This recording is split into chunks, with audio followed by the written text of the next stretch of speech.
mình bật bằng mình bàn đây ở đây ní khơi thaព្រះមហាក្សត្រគេស្នើលោកហើយលោកព្រមភ្លាមបើមិនព្រមទេនឹងបាត់រាជបល្ល័ង្កគឺឲ្យដកសញ្ជាតិខ្មែរពីចិនស៊ីគឺបានដកឲ្យប៉ុន្តែអត់មានទាន់ផ្សព្វផ្សាយគេធ្វើតែស្ងាត់ប្រជាពលរដ្ឋខ្មែរអត់ទាន់ដឹងឮទេថាអន្តរជាតិបានជំរុញឲ្យព្រះមហាក្សត្រដកសញ្ជាតិពីចិនស៊ីពីមេខ្លោងក្រុមចៅតែហ៊ុនសែនឥឡូវនេះចង់បន្លំគឺចង់ដកតួនាទីចិនស៊ីពីទីប្រឹក្សារបស់គាត់របស់ហ៊ុនសែនពីទីប្រឹក្សារបស់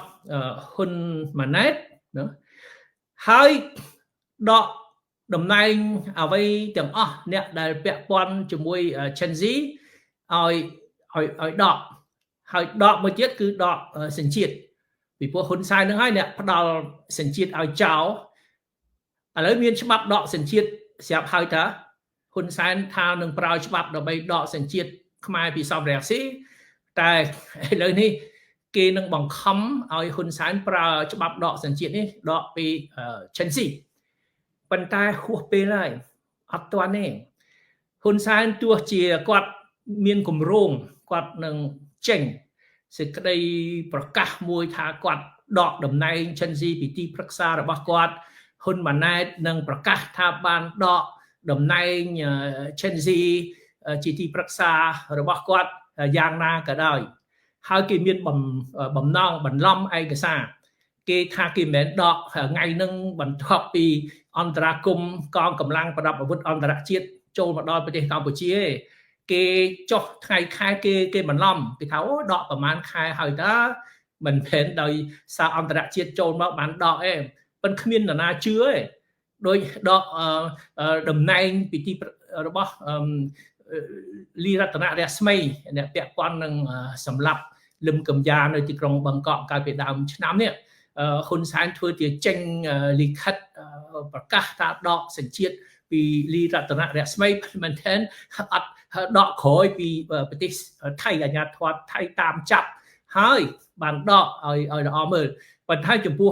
ចិនស៊ីនេះគេដឹងល្បិចរបស់ហ៊ុនសែនហើយទោះជាដកតំណែងដកសញ្ជាតិដកអីហ្នឹងគឺវាហួសពេលហើយភ័ស្តុតាងវាមានគ្រប់គ្រាន់ហើយគឺហ៊ុនសែននេះគឺចូលដៃជាមួយចៅរបបហ៊ុនសែនរស់ពុករលួយយកលុយមកទិញអ្នកនឹងចោះចូលហើយចាយវាយខ្ជះខ្ជាយចាយលុយដូចចាយទឹកណាគឺដោយសារលុយចោលរួចទៅក្នុងឯកសារដែលគេចាត់រឹបអូសពីក្រុមចោលគឺមានឈ្មោះហ៊ុនសែនហ៊ុនម៉ាណែតស៊ីលុយចោលគឺអត់រួចខ្លួនទេពីមុនហ៊ុនសែនធ្វើបាបតែខ្មែររួចខ្លួនពីព្រោះតឡាការខ្មែរបលិសខ្មែរគេបកស្រាយតាមអ្វីដែលគេត្រួតត្រា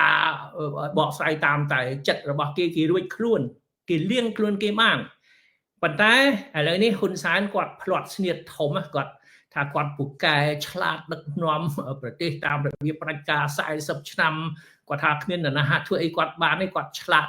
ប៉ុន្តែឆ្លាតយ៉ាងណាឥឡូវនេះផ្្លាត់ស្នៀតធំបើធ្វើតែជាមួយខ្មែរធ្វើបាបតែខ្មែរងើបមួយវាយមួយងើបមួយវាយមួយធ្វើបាបតែខ្មែរប្រហែលរួចខ្លួន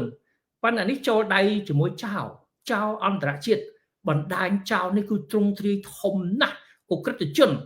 គឺជួញដូរគ្រឿងញៀនជួញដូរមនុស្សលាងលុយកខ្វក់គឺពាក់ព័ន្ធរឿងអាស្រូវទាំងប្រមាណលុយដែលប្រមូលបានរាប់ពាន់លានដុល្លារពីទីទូទាំងប្រទេសពីសកម្មភាពអក្រិតទូទាំងប្រទេសគេយកមកលាងនៅប្រទេសកម្ពុជាគ្មានប្រទេសណាដែលមានរបបពុករលួយដោយរបបហ៊ុនសែនខ្ជះខ្ជាយធ្វើអ្វីផ្ដេសផ្ដាស់តាមតែអំពើចិត្តមកចូលដៃជាមួយចោលដោយហ៊ុនសែននិងហ៊ុនម៉ាណែតទេ